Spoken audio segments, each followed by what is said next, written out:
வணக்கம் நண்பர்களே, இன்றைக்கு நாங்கள் EmmyKutty சேனலில் சுவையான காரசாரமான பொரித்த மீன் குழம்பு எப்படி செய்யலாம்னு பார்ப்போம்.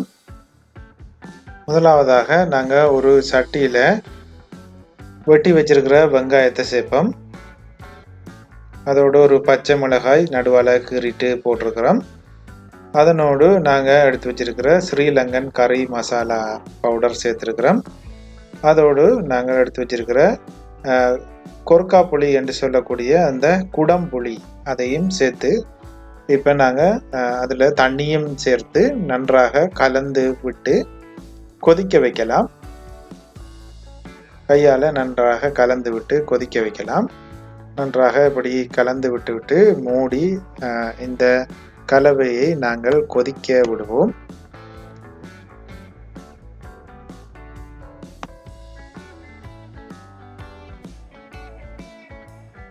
இப்போ நாங்கள் துண்டுகளாக்கி வச்சிருக்கிற மீன், சீலா மீன் என்று சொல்லக்கூடிய பரக்குடா ஃபிஷ்ஷோட நாங்கள் உப்பு சேர்க்குறோம். அதோட மஞ்சளும் சேர்த்து நன்றாக கலந்து விடுவோம். உப்பும் மஞ்சளும் சேர்த்து கலந்து பொரித்தெடுக்கலாம். உப்பும் மஞ்சளும் மாத்திரம் போதுமானதாக இருக்கும். என்றால் நாங்கள் கறி மசாலா எல்லாம் அந்த கலவையில் சேர்த்து கொதிக்க வைத்திருக்கிறோம். இவ்வாறு கலந்து சிறிது நேரம் வைத்துவிட்டு நாங்கள் இப்பொழுது இதை பொரித்தெடுக்கலாம்.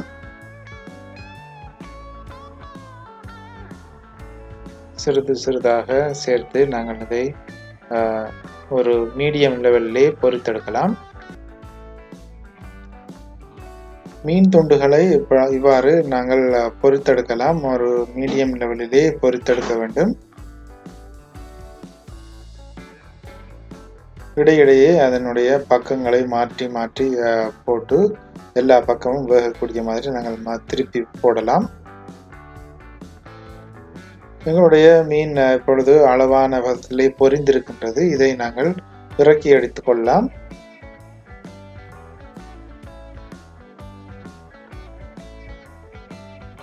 இவ்வாறு எடுத்த மீன்கள் எல்லாத்தையும் பொரித்து எடுத்துவிட்டு இப்பொழுது நாங்கள் கொதிக்க வைத்த அந்த கலவையை பார்க்கலாம். நன்றாக கொதித்து கொண்டிருக்கின்றது.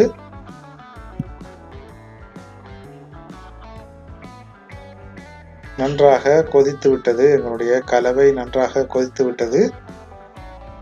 இப்போது இதிலே நாங்கள் பொரித்து எடுத்த அந்த மீன் துண்டுகளை சிறிதாக சேர்த்து கொள்ளலாம்.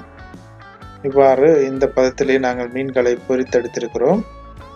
இப்பொழுது இதை நாங்கள் இந்த குழம்பு கொதிக்கின்ற அந்த குழம்பிலே நாங்கள் அதை சேர்த்து கொள்ளலாம்.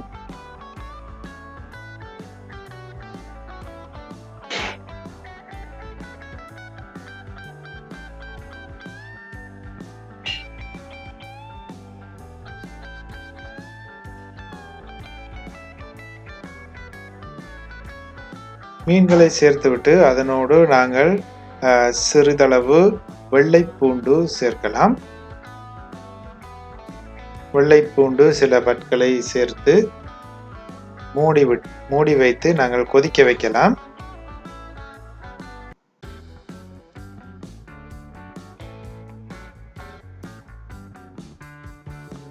மீன் குழம்பு நன்றாக கொதித்து கொண்டிருக்கின்றது. இதனோடு உப்பை சரிபார்த்து உப்பு தேவையான அளவு சேர்த்து கொள்ளலாம்.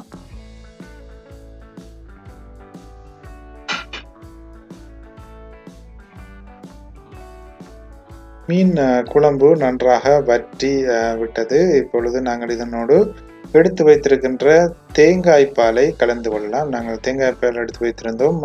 அந்த தேங்காய் பாலையும் இதனோடு சேர்த்து நன்றாக கலந்து விட்டு கொதிக்க விடலாம்.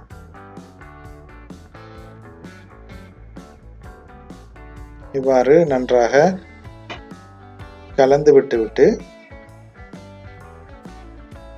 கொதிக்க வைக்கலாம். நாங்கள்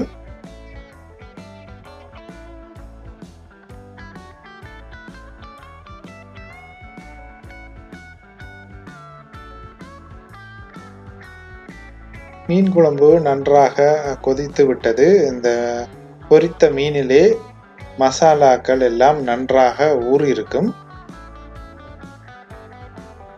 இதோடு நாங்கள் இப்பொழுது வாசத்துக்காக நாங்கள் கறிவேப்பிலை சேர்த்துக் கொள்கின்றோம். அதனோடு வறுத்து வைத்த வெந்தயமும் சேர்த்துக் கொள்கின்றோம். இது இரண்டுமே நாங்கள் நல்ல வாசத்தை தரும், எங்களுடைய மீன் குழம்புக்கு நல்ல வாசத்தை தரக்கூடிய பொருட்கள். இந்த மீன் குழம்பை நாங்கள் கொஞ்சம் திக்கான பதத்திலே செய்திருக்கிறோம். நீங்கள் கிரேவி அதிகம் தேவைப்பட்டால் அதை கேட்டால் போல் செய்து கொள்ளலாம். சுவையான காரசாரமான பொரித்த மீன் குழம்பு தயாராகிவிட்டது. இந்த மீன் குழம்பை அனைத்து வகையான உணவுகளோடும் சேர்த்து சாப்பிடலாம். இந்த மீன் குழம்பை நீங்களும் முயற்சி செய்து பாருங்கள் நண்பர்களே. செய்து பார்த்துவிட்டு உங்களுடைய கருத்துக்களை இந்த காணொளியின் கீழ் இருக்கின்ற கமெண்ட் பாக்ஸிலே பதிவிடுங்கள். இந்த காணொளி பிடித்திருந்தால் லைக் செய்யுங்கள், ஷேர் செய்யுங்கள். இதுவரை எம்மிக்குட்டி சேனலை சப்ஸ்கிரைப் செய்யாத நண்பர்கள் சப்ஸ்கிரைப் செய்யுங்கள். பக்கத்திலே இருக்கும் பெல் பட்டனையும் அமர்த்தி விடுங்கள். நன்றி.